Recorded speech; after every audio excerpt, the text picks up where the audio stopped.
Price the lord.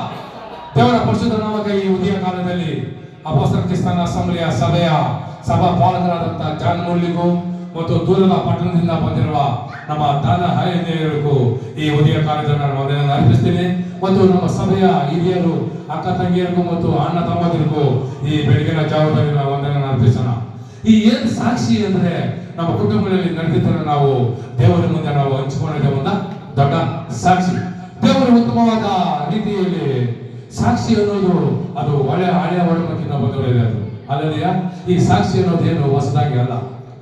ಅದು ಸಾಕ್ಷಿ ಏನಂದ್ರೆ ಅದ್ಭುತ ಕಾರ್ಯಗಳನ್ನು ಅಬ್ರಹಾಂ, ಇಸಾಕ್, ಯಾಕೋಬನ ಕಾರ್ಯದಿಂದ ಬಂದಿರೋ ಸಾಕ್ಷಿ. ಮತ್ತು ಯೆಹೋವ ದೇವರು ಮತ್ತು ದೇವದೂತರು ಅಬ್ರಹಾಮನ ಸಂಗಡ ಒಂದು ಗುಡಿಸಿನಲ್ಲಿ ಇರುವಾಗ ಹೋಗುವಾಗ ಅವರು ಬರ್ತಾ ಇರ್ತಾರೆ. ಅವರು ಬರುವಾಗ ಅಬ್ರಹಾಮನು ತಕ್ಷಣ ಒಂದು ಒಂದು ಒಂದು ಎಳವಾದ ಕರುವನ್ನು ಊಟಕ್ಕಾಗಿ ಅವರಿಗೆ ಸಿದ್ಧವನ್ನು ಪಡಿಸುವಾಗ ಅದೊಂದು ದೊಡ್ಡ ಸಾಕ್ಷಿ. ಏನಂತ ಸಾಕ್ಷಿ ಅಂದ್ರೆ ಅವರು ಊಟ ಮಾಡ್ಕೊಂಡು ಹೋಗುವಾಗ ನೆಕ್ಸ್ಟ್ ಬರೋ ಹೊತ್ತಿಗೆ ನಿನಗೊಂದು ಸಂತಾನವನ್ನು ಕೊಡ್ತೀನಿ ಅಂತ ಅಬ್ರಹಾಮನಿಗೆ ಹೋದವರು ಹೇಳಿರುವಾಗ ಆ ಯಮ್ಮ ಸಾರ ಏನ್ ಮಾಡ್ತಾರೆ, ಅಬ್ರಹಾಮನ ಹೇಳ್ತೆ, ಅಯ್ಯೋ ನನಗೆ ಈ ವಯಸ್ಸಿನಲ್ಲಿ ಮಗು ಕೊಡುತ್ತಲ್ಲ ಅಂತ ಗುಡಿಸಲಿನಲ್ಲಿ ನೆಗಿತಾರೆ ಅಮ್ಮ. ಅದೇ ಒಂದು ದೊಡ್ಡ ಸಾಕ್ಷಿ. ಅದೇ ಪ್ರಕಾರವಾಗಿ ಹೋದ ವರ್ಷ 25ನೇ ವರ್ಷದಲ್ಲಿ ಡಿಸೆಂಬರ್ 25 ಆಮೇಲೆ ಹಬ್ಬ ಎಲ್ಲ, ಕ್ರಿಸ್ಮಸ್ ಎಲ್ಲ ಹಬ್ಬ ಎಲ್ಲ ಮುಗಿಸ್ಕೊಂಡ್ವಿ. ಇಲ್ಲೇ ಅದ್ಭುತವಾಗಿ ಹಬ್ಬ ನಡೀತು. ಎಲ್ಲರೂ ಖುಷಿಯಾಗಿ ಹಬ್ಬವನ್ನು ಆಚರಣೆ ಮಾಡಿದ್ವಿ. ಅದೇ ಪ್ರಕಾರ ಪ್ರಿಯರ ಸೋದರ ಸಹೋದರರು, ಅದೇ ವರ್ಷದಲ್ಲಿ 2026 ಬಂತು. ನಾನು ಹೇಳ್ತಾನೆ ಇದ್ದೀನಿ, 2026 ಭಯಂಕರವಾದ ವರ್ಷವಾಗಿದೆ. ಹಲ್ಲೆಲೂಯಾ. ನಾನು ಹೇಳ್ತಾನೆ ಇದ್ದೀನಿ, ಅದರಲ್ಲಿ ನಾವು ಭಾರಿ ವಿಷಯವಾಗಿ ನಾವು ಪ್ರಾರ್ಥನೆ ಮಾಡಬೇಕು. ಸೈತಾನ ನಮ್ಮನ್ನ ಕಾಯ್ತಾ ಇರುತ್ತೆ, ದೇವರು ಹತ್ರದಲ್ಲಿದೆ. ಆದರೆ ನಾವು ಪ್ರಕಟಣೆಯಲ್ಲಿ ಇದ್ದೀವಿ ನಾವು ಇವಾಗ. ಹಲ್ಲೆಲೂಯಾ. ಪ್ರಕಟಣೆ ಅಂದರೆ ಆ ಪ್ರಕಟಣೆ ನಾವು ಅಧ್ಯಾಯಗಳನ್ನು ಓದುವಾಗ ಅದು ಭಯಂಕರವಾದ ಸೈತಾನಗಳು ಅದ್ಭುತ ಕಾರ್ಯಗಳು ಮಾಡಿದ್ದು ಮತ್ತು ಸೈತಾನ ಯಾವ ತರ ಏನನ್ನೋದು ಆ ಪ್ರಕಟಣೆ ನಾವು ತಿಳ್ಕೊಳ್ಬೋದು. ನಾನು ಸೋದರ ಸೋದರಿ, ನಾವು ಪ್ರಕಟಣೆ ಇರುವಾಗ ನಾವು ಹೆಚ್ಚಾಗಿ ನಾವು ಪ್ರಾರ್ಥನೆ ಇರ್ಬೇಕಂತ ನಾನು ಹೇಳ್ತೇವೆ. ಅದೇ ಪ್ರಕಾರವಾಗಿ ನಾವು ಜನವರಿ 1ನೇ ತಾರೀಕು ಹೊಸ ವರ್ಷ ಬಂತು. ಆ ಹೊಸ ವರ್ಷ ಬರುವಾಗ ನಾವು 31ನೇ ತಾರೀಕಿಗೆ ಪ್ರಾರ್ಥನೆ ಮಾಡ್ಕೊಂಡ್ವಿ. ಪ್ರಾರ್ಥನೆ ಮಾಡಿಕೊಂಡು ನಾವು ಹೋಗಿ 3 ಗಂಟೆಯಲ್ಲಿ ಹೋದ್ವಿ. ಅಯ್ಯವ್ರ ಹತ್ರ ನಾನು ಅಮ್ಮ ಪ್ರೇಯರ್ ಮಾಡ್ಕೊಂಡ್ವಿ. ನಾವು ಅಯ್ಯವ್ರ ಹತ್ರ ಪ್ರೇಯರ್ ಮಾಡ್ಕೊಂಡ್ರು. ಅಮ್ಮ ಇದ್ಕೊಂಡಿಲ್ಲ, ಪ್ರೇಯರು ಪಾಸ್ಟ್ ನಿದ್ದೆ ಹೋಗ್ಬಿಟ್ಟಿರ್ತಾರೆ. ಇಲ್ಲ ಇಲ್ಲ ಇಲ್ಲ, ಅವ್ರು ಯಾವ ಕಾಲಕ್ಕೆ ನಿದ್ದೆ ಹೋಗ್ಬೇಕು ಈ ಸಮಯದಲ್ಲಿ ಅಂತು ನಾನು ಅಮ್ಮ ಪ್ರಾರ್ಥನೆ ಮಾಡಿಸ್ಕೊಂಡ್ವಿ. ಪ್ರಾರ್ಥನೆ ಮಾಡಿಸ್ಕೊಂಡು ಸ್ವಲ್ಪ 1.5 ಅವರ್ ಮಾಡ್ಕೊಂಡು ನಮ್ಮ ಅಷ್ಟೇ 1.5 ಮಾಡ್ಕೊಂಡು 4 ಹೊರಟು ಇನ್ಚಾರ್ಜ್ ಸೆಕೆಂಡ್ ಮ್ಯಾನೇಜರ್ ಅಂತ ಇನ್ಚಾರ್ಜ್ ಕೊಟ್ಬಿಟ್ರು ನನಗೆ.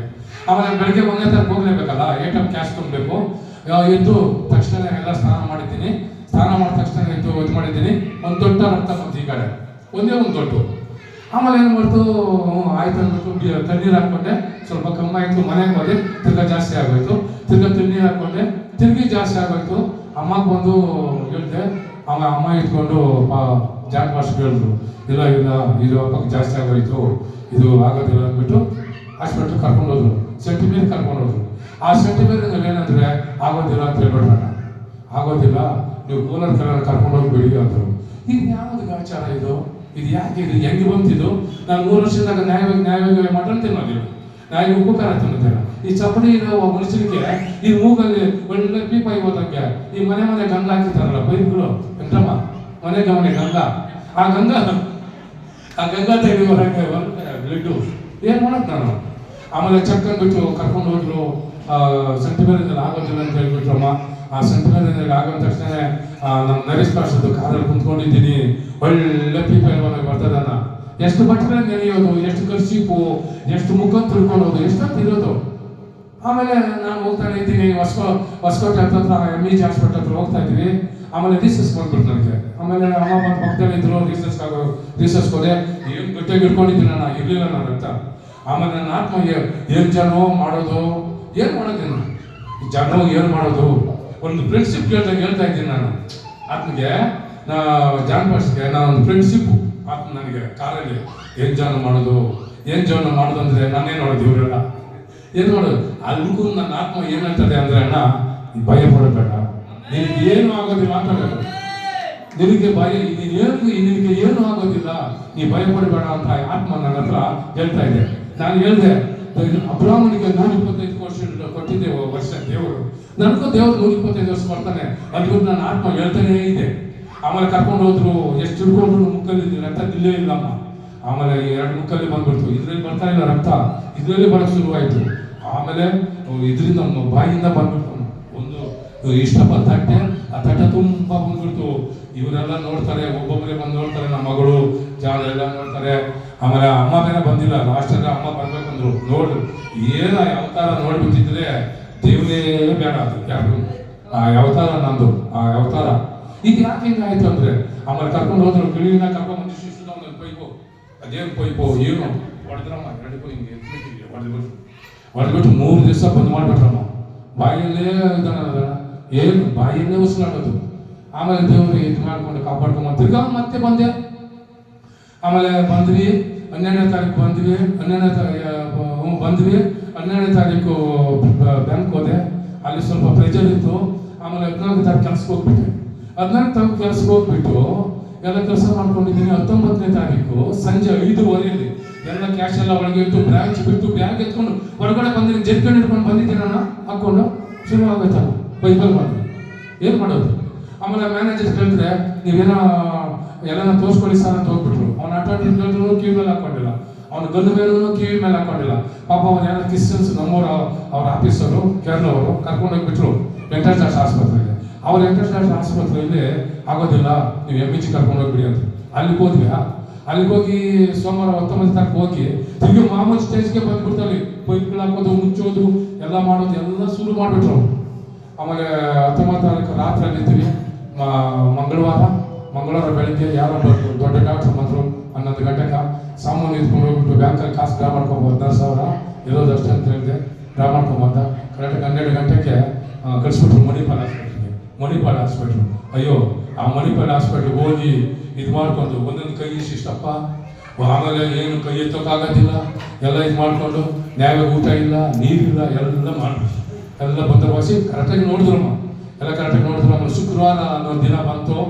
ಭಾನುವಾರ ಬೇರೆ ಚರ್ಚ್ ಬೇರೆ ಹೋಗ್ಬೇಕಲ್ಲ, ಶುಕ್ರವಾರ ದಿನ ಬಂತು. ಶುಕ್ರವಾರ ಕರೆಕ್ಟಾಗಿ ಗುರುವಾರ ರಾತ್ರಿ 12:30 ನೀವೇನು ತಿನ್ನಬಾರ್ದು, ನೀರು ಜಾಸ್ತಿ ಕುಡಿಬಾರ್ದು ಅಂತ ಹೇಳ್ಬಿಟ್ರು. ಅಲ್ಲಿಗೂ ಒಂದೊಂದು ಗುಟ್ಟಿಗೆ ಕುಡ್ಕೊಂಡಿದ್ದೆ. ಆಮೇಲೆ ಶುಕ್ರವಾರ ಬೆಳಗ್ಗೆ ಏನೋ ಒಂದಷ್ಟು ಕೊಟ್ಬಿಟ್ಟು 9 ಗಂಟೆಗೆ ಬಂದ್ ಮಾಡಿಬಿಟ್ರಮ್ಮ. ನೀರು ಇಲ್ಲ, ಊಟ ಇಲ್ಲ, ಏನೂ ಇಲ್ಲ, ಮೈಯಲ್ಲಿ ನೀರಿಲ್ಲ, ಏನಿಲ್ಲ. ಆಮೇಲೆ ಸಾಯಂಕಾಲ 5 ಗಂಟೆಗೆ 4 ಗಂಟೆ ಕರ್ಕೊಂಡೋಗಿದ್ದ ಅಷ್ಟೇ ಆಪ್ರೇಷನ್ಗೆ. 4 ಗಂಟೆ ಕರ್ಕೊಂಡು ಹೋದ್ರು ಪ್ರೇಯರ್ ಮಾಡಿಕೊಂಡು. ನಾನು ಹೇಳಿದೆ ಅಮ್ಮಗೆ, ನನಗೇನು ಭಯ ಇಲ್ಲ, ನಾನು ಹೋಗ್ತೀನಿ ಅಂತ ಹೋದೆ ಆಪ್ರೇಷನ್ಗೆ. ಆಮೇಲೆ ಆಪ್ರೇಷನ್ಗೆ ಹೋಗಿದ ತಕ್ಷಣ 2.5 ಅವರ್ ಆಪ್ರೇಷನ್ ಮಾಡಿದ್ದಾರೆ. ಇದಕ್ಕೆ ಇಷ್ಟಿಂದ ಇಷ್ಟಿಗೆ 2.5 ಅವರ್ 1,53,000 ಆಗಿದೆ ಆಪ್ರೇಷನ್ಗೆ. ನಾನು ಇನ್ಸೂರೆನ್ಸ್ ಬೇರೆ ಮಾಡಿಸಿದ್ದೆ, ಹೆಲ್ತ್ ಇನ್ಸೂರೆನ್ಸು.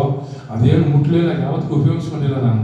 ಸುಮ್ಮನೆ ಯಾಕೆ ಕೆಟ್ಟದ ಕಾಲ ಇದು ಮಾಡೋದಂತ. ಆಮೇಲೆ ದೇವರು ಅಲ್ಲಿ 4 ಲಕ್ಷ ಕ್ಯಾಶು ಇನ್ಸೂರೆನ್ಸ್ ಇದೆ. ಆಮೇಲೆ ಎಲ್ಲ ಆಯಿತು. ಆಪ್ರೇಷನ್ ಕರ್ಕೊಂಡೋದ್ರು. ಆಪ್ರೇಷನ್ ಕರ್ಕೊಂಡೋಗ ನನ್ನ ಹಿಂಗೆ ಒಲಿಸಿದ್ರು, ಈ ಕಾಲದಲ್ಲಿ ಈ ಕಡೆ ಹಿಂಗೆ. ಆಮೇಲೆ ಒಂದು ಸೀಟು ಎಲ್ಲಿ ಇಲ್ಲ, ಈ ಕಡೆ 2 ಈ ಕಡೆ 2 ಪಕ್ಕ ಪಕ್ಕ ಪಕ್ಕ ಪಕ್ಕ ತೊಡ್ಕೊತಾರೆ. ನಾನು ಯೇಸುವೆ ಸೂತ್ರ ಅನ್ಕೊಂಡೇ ಇದ್ದೆ. ಆಮೇಲೆ ಅಯ್ಯವರು 28 ಪಾಸ್ಟರ್ಗಳು 38 ಬ್ರಾಂಚ್ಗಳು ಪಾಪ ಅವರು ಪ್ರಾರ್ಥನೆ ಮಾಡಿದ್ದಾರೆ. ಅವರು ಊಟನೇ ಬಿಟ್ಬಿಟ್ರು ಪಾಪ ಅಯ್ಯವರು. ನನಗೋಸ್ಕರವಾಗಿ ಅವರು ಊಟನೇ ಬಿಟ್ಬಿಟ್ರಮ್ಮ ಪಾಪ ಅಯ್ಯವರು. ಪ್ರೇಯರ್ ಅಷ್ಟು ಜನ ಪ್ರೇಯರ್ ಮಾಡಿದ್ರು. 2.5 ಅವರು ದೇವರು ಆಪ್ರೇಷನ್ ಸಕ್ಸಸ್ ಆಯಿತು. ನಾನು ಕೇಳ್ತಾ ಹುಡುಗನ ಆಪ್ರೇಷನ್ ಕರೆಕ್ಟಾಗಿ ಮಾಡಿದ್ದಾರ ಸಿಸ್ಟರ್, ಇದು ಡಾಕ್ಟ್ರು ಒಳ್ಳೆ ಡಾಕ್ಟ್ರು ನನ್ನ ಹತ್ರ ಮಾತಾಡಿದ್ರು, ಶಿಲ್ಪಾ ಡಾಕ್ಟ್ರ್ ಅಂತ. ಅವ್ರು ಬಂದು ಕ್ಲೀನಾಗಿ ಎಲ್ಲ ಮಾಡಿ ಎಲ್ಲ ಆಪ್ರೇಷನ್ ಆಯಿತು. 2.5 ಅವರು. ಆಮೇಲೆ ಜ್ಞಾಪಕ ಬಂತು, ಕರ್ಕೊಂಡೋಗಿ ಇದು ಮಾಡಿ ಎಲ್ಲ ದೇವರು ಇವ್ರಿಗೆ ಎಲ್ಲ ಭಯ ಬಂದುಬಿಟ್ಟಿದೆ. ಪಾಪ ಏನು ಮಾಡ್ತಾರೆ ಪಾಪ ಮಕ್ಕಳು. ಅವ್ರು ನನ್ನ ಬಿಟ್ಟು ಎಲ್ಲೂ ಹೋಗಿಲ್ಲಮ್ಮ. ಅವರು 1 ತಿಂಗಳು 1.5 ತಿಂಗಳು ಅವರಿಗೆ ದಿಕ್ಕೇ ತೋರಿಸಿಲ್ಲ. ಅವ್ರಿಗೆ ಏನು ಗೊತ್ತಿದೆ ಪಾಪ. ಎಲ್ಲ ಮ್ಯಾನೇಜ್ಮೆಂಟ್ ಮನೆ ಕಡೆ ನಂದೆ ಎಲ್ಲ. ಅವರಿಗೆ ಯಾವುದಾದ್ರು ಒಂದು 100 ರೂಪಾಯಿ ಸಾಲಕ್ಕಾಗಲಿ, ಯಾವುದೇ ಒಂದು ಕಷ್ಟಕ್ಕಾಗಲಿ ಏನೂ ಇಲ್ಲ. ಪ್ರೇಯರ್ ಮಾಡೋದು, ಮನೆಯಲ್ಲಿ ಆರಾಮಾಗಿರೋದು ಮಾತ್ರ ಇದ್ದಾರೆ ಅವರು. ಈ ದುಡ್ಡು ವ್ಯವಹಾರಗಳು ಏನೂ ಇಲ್ಲಮ್ಮ ನಮ್ಮ ಮಕ್ಕಳದ್ದು, ಯಾರಿಗೂ ಏನಿಲ್ಲ. ಅಮ್ಮ ನೋಡ್ಕೊತಾರೆ, ಸಂಸಾರದಲ್ಲಿ ಅಮ್ಮ ನೋಡ್ಕೊತಾರೆ. ನಾನು ಎಷ್ಟೋ ವರ್ಷಗಳಾಯ್ತು ನಾನು ಸಂಸಾರ ಹಾಕಿ ಬಿಟ್ಬಿಟ್ಟು. ಮದುವೆ ಆಗಿ 6 ತಿಂಗಳ ಕಾಲ ಸಂಸಾರ ಬಿಟ್ಬಿಟ್ಟೆ. 1991ರಲ್ಲಿ ಅರ್ಧ ವರ್ಷದಲ್ಲಿ ಮದುವೆ ಆಗಿ ನಾನು ಸಂಸಾರ ಬಿಟ್ಬಿಟ್ಟೆ. ನಾನು ಯಾವ ಕಿವಿಯಲ್ಲಿ ಹಾಕೊಳ್ಳೋದಿಲ್ಲ. ಏನೋ ಬರೋದು ಸಂಬಳ ತಗೊಂಡು ಕೊಡೋದಷ್ಟೇ, ಎಲ್ಲ ಅವರೇ ನೋಡ್ಕೊಳ್ಳೋದು. ವ್ಯವಸಾಯಗಳು ಅದು ಇದು ಕಾಸು ದುಡ್ಡೆಲ್ಲ ಇತ್ತು. ಆಮೇಲೆ ನಾನು ಸ್ವಲ್ಪ ದುಡ್ಡು ನಾನು ಕೂಡಿಟ್ಟಿದ್ದೆ. ನಾನು ಸ್ವಲ್ಪ ಹೊರಗಡೆ ಏನು ಅಷ್ಟು ನಾನೇನು ತಿಂತಾ ಇಲ್ಲ. ನಾನು ಒಂದು 500 ರೂಪಾಯಿ ಹೊಟ್ಟೆಗೂ ತಿಂತಾ ಇರಲಿಲ್ಲ, ನಾನು ಎತ್ಕೊಂಡೋಗಿ ದುಡ್ಡು ಕಾಸು ಎತ್ಕೊಂಡೋಗಿ ಒಳ್ಳೆ ಬಟ್ಟೆಗಳನ್ನು ತಗೊಂಬಂದಿಲ್ಲ. ಇವ್ರು ಏನು ತಗೊಂಬಂದು ಕೊಡ್ತಾ ಇದ್ರು ಅದೇ ನಾನು ಹಾಕೊಂತ ಇದ್ದು. ಒಟ್ಟಲ್ಲಿ ನಾನು ಏನು ಹೊರಗಡೆ ತಿಂತೀನೋ ಅದು ಕುಟುಂಬದವ್ರಿಗೆ ನಾನು ಮೋಸ ಮಾಡಿಲ್ಲ. ಹೊಟ್ಟೆ ತಿಂತಾ ಇದ್ದೆ, ಹೊಟ್ಟೆಗೆ ಏನು ಒಂದಷ್ಟು ಏನು ತಿಂತಾ ಇದ್ದೆ. ನಾನು ಏನು ಹೊರಗಡೆ ತಿಂತೀನೋ ಅದು ನಾನು ಕುಟುಂಬಕ್ಕೆ ನಾನು ಕೊಡ್ತಾ ಇದ್ದೆ. ನಾನು ಕುಟುಂಬಕ್ಕೆ ಮಾತ್ರ ಯಾವತ್ತೂ ಮಕ್ಕಳಿಗೆ ಮಾತ್ರ ಮೋಸ ಮಾಡಿಲ್ಲ. ಚೆನ್ನಾಗಿ ಬೆಳೆಸಿ ಚೆನ್ನಾಗಿದೆ, ಒಳ್ಳೆ ಬುದ್ಧಿಯಲ್ಲಿ ಕಲಿಸಿದ್ದೀನಿ. ನಾನು ಕೆಲಸಕ್ಕೆ ಹೋಗುವಾಗ ನಾನು ಅಲ್ಲಿ ಕೆಲಸ ಮಾಡ್ತಾ ಇದ್ದಾನ 7:30 ಬಿಡ್ತಾಯಿದ್ದೆ. 7:30 ಬಂದು ಬಂಗಾರಪೇಟೆಯಲ್ಲಿ ಇಳಿದು ನಮ್ಮ ಮಾಸ್ತಿ ಕಡೆ ರೋಡ್ ಕಡೆ ನಡ್ಕೊಂಡು ಬಂದು ಅಲ್ಲಿ ನನಗೆ ಎಷ್ಟು ಬೇಕಷ್ಟು ಕಬಾಬ್ ತಿಂದು ಮಕ್ಕಳಿಗೆ ಅರ್ಧ ಕೆಜಿ ಎತ್ಕೊಂಡು ಬರ್ತಾ ಇದ್ದೆ. 10 ಗಂಟೆ ರಾತ್ರಿ ಲೆಕ್ಕಕ್ಕೋ ಇವಾಗ ಚೆನ್ನಾಗಿ ನಿದ್ದೆ ಹೋಗ್ಬಿಟ್ಟು ಎದ್ಬಿಟ್ಟು ನಿದ್ದೆ ಗಂಟೆ ತಿನ್ನೋರು ಅರ್ಧ ಕೆಜಿ ಕಬಾಬ್ಗಳು. ಹಂಗೆಲ್ಲ ಇದ್ದಿದ್ದು ಮನುಷ್ಯಕ್ಕೆ ಈ ಥರ ಆಯಿತು ಅಂದ್ಬಿಟ್ಟು ನಾನು ಚೆನ್ನಾಗಿ ಪ್ರಯತ್ನ ಮಾಡಿದೆ. ನಾವು ಯಾವತ್ತು ನಾವು ದೇವರನ್ನು ನಾವು ಹಿಡ್ಕೊಳ್ತೀವೋ ನಾವು ಸತ್ರು ಬದುಕರಾಗಿರ್ತೀವಿ. ಆಮೇಲೆ ಹಲ್ಲೆಲೂಯ, ಪ್ರೈಸ್ ದಿ ಲಾರ್ಡ್. ಧೈರ್ಯ ಇರ್ಬೇಕಮ್ಮ. ಆ ರಕ್ತ, ಆ ಪುಜೀತಿ, ಆ ಔಷಧಿ ಯಾರಿಗೂ ಬೇಡ. ಆದರೆ ನಾನಾದ್ರೆ ಗಟ್ಟಿ. ಆದರೆ ನಾನು ಬೆಳೆದು ನಾನು ದೊಡ್ಡವನಾಗಿ ತಿಂದದ್ದು ಊಟದಿಂದಲ್ಲ, ನಮ್ಮ ತಂದೆ ತಾಯಿ ಹಾಕಿದಾರಲ್ಲ ಊಟ, ಅದರಿಂದನೇ ಬಲವಾಗಿರೋದು. Hallelujah, praise the Lord. ಬಡಸ್ತನದಿಂದ ಬಂದ ಕುಟುಂಬ, ಸಾವುಕಾರತನ, ಜಮೀನಿತ್ತು ಬಟ್ ಜಮೀನು ಹೆಂಗೋ ಬಂತು ಹೆಂಗೋ ಹೋಯ್ತು. ಅಂದ್ರೆ ನಮ್ಮ ಕುಟುಂಬ ಬಡಸ್ತನದಿಂದ ಬಂದಿರೋ ಕುಟುಂಬ. ಸಾವುಕಾರಲ್ಲ ನಾವು ದೊಡ್ಡ ಸಾವುಕಾರಲ್ಲ. ನಾವು ಗುಡಿಸಿಂದ ಹುಟ್ಟಿ ಹೊಲದತ್ರ ನಾವು ಸೆಟ್ ಹಾಕಿದ್ವಲ್ಲ, ಅಲ್ಲೇ ಹುಟ್ಟಿ ಅಲ್ಲೇ ಬೆಳೆದು ಅಲ್ಲೇ ಬಂದು ಆಮೇಲೆ ಇಂದಿರಾ ಗಾಂಧಿ ಪೀರಿಯಡ್ ಇಲ್ಲಿ ಮನೆಗಳು ಕೊಟ್ಟಿದ್ದಕ್ಕೆ ನಾವು ಬಂದಿದ್ದೀವಿ. ಇಂದಿರಾ ಗಾಂಧಿ ಪೀರಿಯಡ್ಲ್ಲಿ ನಾವು ಮನೆಗಳು ಕೊಟ್ಟರು, ಅಲ್ಲಿ ಬಂದು ಈ ತೆಂಗಿನ ಮರಗಳ ಬೆಳೆಸ್ಕೊಂಡು 1975ರಲ್ಲಿ ಎಲ್ಲ ಅಣ್ಣ ತಮ್ಮದ್ರು ಬ್ಯಾರೆ ಹೋಗ್ಬಿಟ್ರು.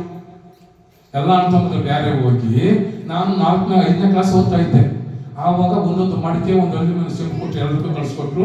ತಂದೆ ತಾಯಿನ ಹಿಡ್ಕೊಂಡೆ ಗಟ್ಟಿಯಾಗಿ 45 ವರ್ಷಗಳು ತಂದೆ ತಾಯಿನ ಹಿಡ್ಕೊಂಡು ಅವ್ರ ಕೂಲಿ ನಾಳಿ ಮಾಡ್ಕೊಂಡು ಊಟ ಕೊಟ್ಕೊಂಡು ಹಿಂಗೆ ಬೆಳೆಸ್ಕೊಂಡು ಬಂದಿದ್ದು ನಮ್ಮ ಜೀವನ ಆಗಿದೆ. ಆಮೇಲೆ ಏನಾಯಿತು, ಸ್ವಲ್ಪ ದೇವ್ರು ಹಿಡ್ಕೊಂಡು ಎಲ್ಲ ಚೆನ್ನಾಗಿ ಆದ್ವಿ, ಏನೋ ಮಾಡಿದ್ವಿ, ಎಲ್ಲ ಹೋಯ್ತು. ಸ್ವಲ್ಪ ಜಮೀನು ಕೊಂಡ್ಕೊಂಡ್ವಿ, ಅದು ನಿಕ್ಕಿಲ್ಲ, ಎಲ್ಲ ಹೋಯ್ತು, ಎಲ್ಲ ಬಂದಿವಿ. ಆಮೇಲೆ ಕೆಲಸ ಮಾತ್ರ ಗಟ್ಟಿಯಾಗಿ ಹಿಡ್ಕೊಂಡ್ಬಿಟ್ಟೆ ಬ್ಯಾಂಕಲ್ಲಿ. 1988ನೇ ಇಸ್ವಿನಲ್ಲಿ ನಾನು ಕೆಲಸ ಸೇರಿದ್ದು. ಅದೇ ಬ್ಯಾಂಕೆ ದೇವರು, ಬ್ಯಾಂಕೆ ಊಟ, ಅದೇ ಎಂಟಿ ಮಾತ್ರ ಅಂದ್ಬಿಟ್ಟು ಎಲ್ಲ ಹೇಳ್ಕೊಂಡು ಬಂದಿದ್ದು. ಬ್ಯಾಂಕೆ ಅದು ಉಳಿಯಲ್ಲ, ಬ್ಯಾಂಕ್ ಉಳಿ ಎಷ್ಟೇ ಕಷ್ಟ ಅಂದಾಗ ನಾನು ಉಳಿದೇ ಇದೆ. ರಮ್ಮ ಕಷ್ಟ ಮುಂಚೆ ನಮ್ಮ ಬ್ಯಾಂಕಲ್ಲಿ ಅದಕ್ಕೂ ನಾನು ಬಿಟ್ಟಿಲ್ಲ. ದೇವರು ಉತ್ತಮ ರೀತಿಯಲ್ಲಿ ಕಾಪಾಡ್ಕೊಂಡು ಬಂದಿದ್ದಾನೆ. ಇದು ಯಾಕೆ ಆಯ್ತು ಅಂತ ನಮ್ಗೆ ಒಂದು ಗೊತ್ತಿಲ್ಲ. ನಾವು ಯಾರ ಹತ್ರ ಒಂದು 5,000 ರೂಪಾಯಿ ನಾನು ಲಂಚನ ತಗೊಂಡಿಲ್ಲ. ಯಾರ ಹತ್ರ ಒಂದು 500 ರೂಪಾಯಿ ಇದು ಗುಂಡನ ಗೊತ್ತು, ಗುಂಡನ ಮೆಂಬರ್ ಬೇರೆ ಆಗಿದ್ರು. ಅವ್ರು ಬರ್ತಾ ಇದ್ರು ಬ್ಯಾಂಕ್, ಗುಂಡನ ಗೊತ್ತು. ನಾನಂದ್ರೆ ಗುಂಡನಕ್ಕೆ ಬಲೆ ಇಷ್ಟ, ನಮ್ಮ ನಾನಂದ್ರೆ ಬಲೆ ಇಷ್ಟ. ಗುಂಡನಕ್ಕ ಮೊದಲಿಂದನೂ ಚಕ್ರ ಕಲ್ಲೆಲ್ಲ ತೆಗಿತಾ ಇದ್ರು, ಬಲೆ ಇಷ್ಟ ಅವ್ರಿಗೆ ನಾನಂದ್ರೆ. ಅವ್ರು ಬ್ಯಾಂಕಲ್ಲಿ ಅವ್ರ ಅಕೌಂಟ್ ಮಾಡಿಸ್ಕೊಟ್ಟಿದ್ದೆ. ಆವಾಗೆಲ್ಲ ಕೂಡ ನಾನು ಒಂದು 50 ರೂಪಾಯಿ 100 ರೂಪಾಯಿ ಯಾರು ಇಸ್ಕೊಂಡಿದ್ರು. 25 ವರ್ಷ ಆಯ್ತು ನಮ್ಮ ಆಸ್ತಿ ಬಿಟ್ಟು. ಒಂದೇ ಒಂದು ಚಾಯ್ ಸಾಪಡಿಕಲ್ಲ ಕ್ಯಾನ್ನಲ್ಲಿ ಒರೇ 5 ರೂಪಾಯಿ ಚಾಯ್ ಹಿಂಗೆ ಎಲ್ಲಿ ಮಾಡಿಲ್ಲ. ನನ್ನ ದುಡ್ಡು ನಾನು ಒಂದು ದಿವ್ಸಕ್ಕೆ ಒಂದು 50 ರೂಪಾಯಿ ನಾನು ಬಡಬೇಕು, ನಾನು ಕೊಳ್ಳೇಬೇಕು. ನಾನು ಸೊಸೈಟಿಯಲ್ಲಿ ಬಿಟ್ಟಿದ್ದೀನಿ. ನಾನು ಮದುವೆ ಹೊಸದಲ್ಲಿ ಹೋಗೋವಾಗ ಮನೇಲಿ ಹೋಗೋವಾಗ ಮನೆ ಹತ್ರ ಯಾರು ಬಂದ್ರು ಊಟ ಇಲ್ಲ ಏನಂತ ಹೇಳ್ಬೇಡಮ್ಮ, ನಿನ್ನ ಕೈಲಾದಷ್ಟು ಏನು ಸಹಾಯ ಮಾಡೋ, ನಾನು ಮೊದಲೇ ಹೇಳ್ಬಿಟ್ಟಿದ್ದೀನಿ. ಅದು ನಾವೆಲ್ಲ ಕಲಿಸೋದು. ಒಬ್ಬರಿಗೆ ನಾವು ಮೋಸ ಮಾಡಿ ತಿನ್ಬೇಕನ್ನೋದಿಲ್ಲ. ನಮ್ದೇನಿದ್ರೆ ನಾನು ಬಿಡೋದಿಲ್ಲ. ಇವಾಗ ಕೇಸ್ ಹಾಕಿದ್ದೀನಿ, ಅದು ನಮ್ಮದು ಆಸ್ತಿ ಅಣ್ಣ, ನಮ್ಮದು. ಅದು 7 ಎಕರೆ ಕೇಸ್ ನಡೀತಾ ಬರ್ತೀನಿ. ನಾನೇನು ಹೇಳೋದೇನಿದ್ರೆ, ಆದರೆ ನಮಗಾಗಲಿ ಹೋದ್ರೆ ಅವ್ರಿಗೆ ಹೋಗ್ಲಿ. ನಾನು ಏನು ಹೇಳಿದ್ದೀನಿ, ಹಾಕಿದ್ದೀನಿ ಬೆಟ್ಟಕ್ಕೆ ಹಗ್ಗ, ಇಲ್ಲ ಬೆಟ್ಟ ಆದ್ರೂ ಕಿತ್ಕೊಂಡ್ಬರ್ಬೇಕು, ಇದನ್ನ ಕಾನೂನು ಕಿತ್ಕೊಂಡ್ಬರ್ಬೇಕು ಅಂತ ಹೇಳಿ. ಆಮೇಲೆ ಫೈನಲ್ ಡಿಸಿಷನ್ ಏನು ಮಾಡಿದ್ರು ಅಂದ್ರೆ, ನಾನು ಒಂದೇ ನಿರ್ಧಾರ ಮಾಡಿದ್ದು MH ಹಾಸ್ಪಿಟಲ್. ದೇವರೇ, ಬದುಕಲ್ಲಿ ನಿನಗೋಸ್ಕರ ಬದುಕ್ತೀನಿ, ಸತ್ತರೆ ನಿನಗೋಸ್ಕರ ಸಾಯ್ತೀನಿ ಹೇಳ್ಬಿಟ್ಟಲ್ಲ. ಅವಾಗ ಬದುಕದ್ರೆ ನಿನಗೋಸ್ಕರ ಬದುಕ್ತೀನಿ, ಸತ್ತರೆ ನಿನಗೋಸ್ಕರ ಸಾಯ್ತೀನಿ ಅಷ್ಟೇ. ಹೋಗು, ಮಕ್ಕಳಿಗೆಲ್ಲ ಒಳ್ಳೆ ಬುದ್ಧಿ ಇದೆ, ಎಲ್ಲ ಇದೆ, ಅವ್ರು ಬದುಕ್ತಾರೆ. ದೇವರು ಎಷ್ಟೆಷ್ಟು ಏನೋ ಒಂದಷ್ಟಿದೆ, ಎಲ್ಲ ಇದೆ. ದೇವರು ಇವತ್ತೆಲ್ಲ ನನ್ನ ಆಸ್ತಿ ಎಲ್ಲ ನಾನು ಬಡವರಿಗೆ ಸುಮ್ಮನೆ ತೂರ್ಬಿಟ್ರು. 2 ಕೋಟಿ ಇದೆಯಮ್ಮ ನನ್ನ ಆಸ್ತಿ, 2 ಕೋಟಿಗಿದೆ. ನಮ್ಮ ಮಕ್ಕಳಿಗೆ ಏನು ಮೋಸ ಇಲ್ಲ. ಇವಾಗ 1 ಕೋಟಿ ಕೊಡ್ತಾರೆ ನನ್ನ ಆಸ್ತಿಗೆ. ಮನೆಯ ಮಟ್ಟ ಎಲ್ಲ ಮಾಡ್ಕೊಂಡ್ಬಿಟ್ರು 2 ಕೋಟಿ ಇದೆ. ಆದರೆ ಮೋಸ ಮಾಡಿ 1 ರೂಪಾಯಿ ಸಂಪಾದನೆ ಮಾಡಿದ ಆಸ್ತಿ ಎಲ್ಲ ಇದೆಲ್ಲ ಎಲ್ಲ ನಮ್ಮ ತಂದೆ ತಾಯಿ ಮುದುಕರು ಕೊಟ್ಬಿಟ್ಟು ಹೋಗಿರೋದಿದೆ. ಅದು ಆಸ್ತಿ ಇತ್ತು, ಅದು ಕೇಸ್ನಲ್ಲಿ ಗೆದ್ಕೊಂಡ್ವಿ.